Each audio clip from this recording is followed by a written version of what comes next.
Sir Bipin గారు, చెప్పండి నమస్కారం ఈ నమస్తే సార్. ఏఐ రీప్లేస్ చేస్తుందంటారా జాబ్స్ని? అదర్ ఫ్యాక్టర్స్, ఇంకా కీ ఫ్యాక్టర్స్ ఏమైనా ఉన్నాయంటారా? అంటే ఒకటండి, ప్రతి ఇండస్ట్రీ కూడా దెర్ ఇస్ సంథింగ్ కూడా ఇండస్ట్రీ లైఫ్ సైకిల్ అంటాం. ఏంటంటే ఎప్పుడు కూడా ఒక లైఫ్ సైకిల్లో అప్స్ అండ్ డౌన్స్ ఉంటూనే ఉంటాయి. ఏ ఇండస్ట్రీ కూడా మీకు కంటిన్యూ గ్రోత్ ఉండదు.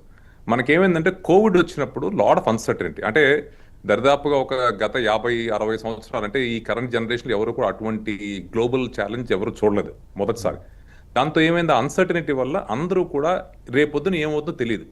దాంతో ఐటీ ఇండస్ట్రీలో కూడా కొన్ని కాంట్రాక్ట్స్ అన్ని ఆగిపోయినాయి, అన్ని పాజ్లో వెళ్ళినాయి, హైరింగ్ ఆగిపోయింది. మీరు చూసుకుంటే 2021లో అసలు ఆ ఇండస్ట్రీలో హైరింగ్ ఏమీ జరగలేదు. దాంతో 22-23లో కూడా అరే మనం 2 ఏళ్ల నుంచి ఏమీ చేయలేదు, మళ్ళీ ఇప్పుడు మనం కోవిడ్ నుంచి బయటకు వచ్చాము, ఇండస్ట్రీ రివైవ్ అయిపోద్ది, మన ప్రొజెక్షన్స్ ప్రకారం అంతకుముందు మనం సంవత్సరానికి లెటెస్, అంటే ఒక ఎగ్జాంపుల్ చెప్తాను మీకు. ఉదాహరణకి ఒక కంపెనీ ఉందనుకోండి, వాడు ప్రతి సంవత్సరం 10,000 మందిని తీసుకుంటున్నారు, 2 ఏళ్ళు తీసుకోవాలా, 3వ ఏడు సడన్ గా అరే మనం ఆల్రెడీ 20,000 మంది మనం అనుకున్నాం కదా అని ఒకసారి 30,000 మంది 40,000 మంది తీసుకోవడం మొదలెట్టారు. సో 2022-23లో చాలా ఎక్కువ హైరింగ్ అయింది. సో దాంతో సడన్ గా మళ్ళీ తర్వాత కరెక్షన్ అనేది ఇన్ఎవిటబుల్ అండి. ఒకటి అదొక ఫ్యాక్టర్, మేజర్ ఫ్యాక్టర్. రెండోది ఏమిటి అంటే, ఒక లాస్ట్ 3 ఏళ్ళు తీసుకుంటే మీకు పర్టికులర్ చాట్ జీపీటీ వచ్చిన దగ్గర నుంచి కూడా లాడ్ ఆఫ్ యూఫోరియా, అంటే ఎవరికాళ్ళకి ఉత్సాహం చాలా ఎక్కువ ఉంది. అది ఏం చేస్తుందో, ఎలా చేస్తుందో, ఎప్పుడు చేస్తుందో ఇంకా పూర్తి అవగాహన లేదు. అంటే మీరు లేటెస్ట్ మెకిన్సీ రిపోర్ట్ చూస్తే కూడా 90% ఆఫ్ ది ఇన్వెస్ట్మెంట్స్, అంటే 90% ఇప్పటిదాకా గత 2 ఏళ్లలో ఏఐలో ఏ కంపెనీ ఎంతమంది పెట్టారు, డబ్బులు పెట్టిన దాంట్లో 90% హ్యాస్ బీన్ ఎ వాష్. అంటే దానివల్ల వాళ్ళకి ఏమి అవుట్కమ్స్ రాలేదు, రిజల్ట్స్ రాలేదు.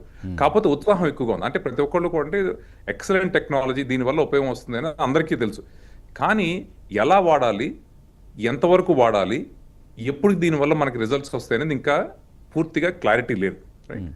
సెకండ్, కాకపోతే ఆ డిమాండ్, అంటే ప్రపంచంలో ఎలా అయిపోయిందంటే, ఎవరికాళ్ళు ఎలా అయిపోయిందంటే, తెలిసినవాడు తెలియనాడు కూడా అరే ఏ వచ్చింది కదా, నీకు 10 మంది ఎందుకు, మనుషులు ఇద్దరితో చేయించేయి, నీకు $10,000 ఎందుకు, ఈ ప్రాజెక్ట్కి నేను $1,000 ఇస్తాను, ఏ టూల్తో చెయ్యి అంటే, తెలిసినవాడు అదే కోసం, తెలియనివాడు అదే కోసం. సో ఇప్పుడు జాబ్స్ పోవడానికి కారణం ఏంటంటే, it is a combination of all these factors. But essential గా తీసుకుంటే మీరు ఇంకా ఎవరికి క్లారిటీ లేదు. మీరు ఇంకొక ఉదాహరణ చెప్తాను మీకు. ఇప్పుడు ఈ ఏఐ రెవల్యూషన్ కి మూల ఆధారం కంప్యూటింగ్ పవర్. కంప్యూటింగ్ పవర్ అనేది ఇవాళ రోజు ఎన్విడియా కంపెనీ మించిన కంపెనీ లేదు ఇవాళ రోజు, వాళ్ళొక్కళ్ళు ఇవాళ రోజున. రైట్. జెన్సన్ హోంగ్ గారు ఆయనే చెప్పాడు ఏంటంటే, చాలా చాలా చాలా త్వరలో మనము ఒకవేళ సాఫ్ట్వేర్ డెవలప్మెంట్, కంప్యూటింగ్ మనం తక్కువ అనుకుంటున్నాం, తగ్గిపోతాయి అనుకుంటున్నాం, కానీ మాన్యువల్ జాబ్స్, ప్లంబర్లు, ఎలక్ట్రీషియన్లు 6 ఫిగర్ శాలరీస్, అంటే ఏంటి, $100,000 కంటే ఎక్కువ శాలరీస్ ఆర్జించడం మొదలు పెడతారు. ఎందుకంటే దాన్ని ఏ ఎప్పటికీ రీప్లేస్ చేయలేదు. అది ఒక, అంటే ఒక ఎక్స్ట్రీమ్ కేసు అనుకుందాము. రెండోది ఇంకొక ఉదాహరణ చెప్తానండి నేను.